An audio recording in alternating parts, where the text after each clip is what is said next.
The world was in chaos, and I found myself seeking solace in the wilderness. It was 2021, and the weight of everything was too much to bear.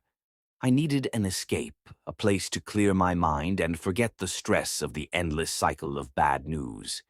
That's why I decided to venture deep into the forests of the Pacific Northwest, a place where I could truly be alone. I packed light, a tent, some basic supplies, and my favorite paperback.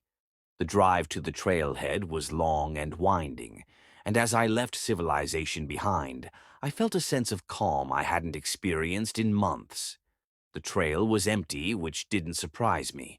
This area was known for its remoteness, and the off-season kept most people away. The first hour of hiking was peaceful. The only sounds were the crunch of my boots on the trail and the occasional rustle of wind in the trees.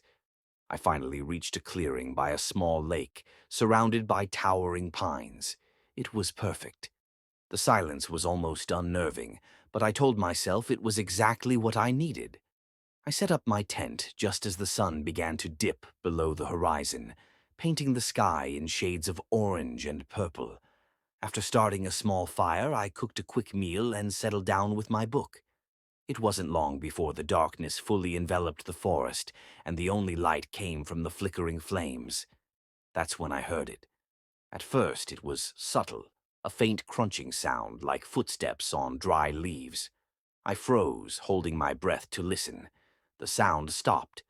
I convinced myself it was just a deer or some other harmless animal and went back to reading. But then it happened again, louder this time and closer. My heart started to race. I grabbed my flashlight and shone it into the trees. Nothing. The forest was still, almost too still. I told myself to relax.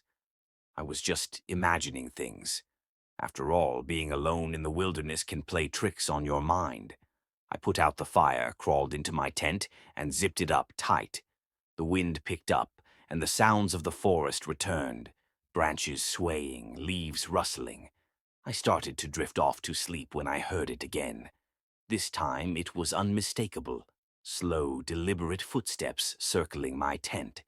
I lay there, paralyzed, trying to rationalize what I was hearing. Maybe it was just another hiker who had wandered too close to my campsite. But why wouldn't they call out? Why were they so quiet? Suddenly, a shadow passed in front of my tent. My breath caught in my throat. I reached for my knife, clutching it tightly, my mind racing with possibilities.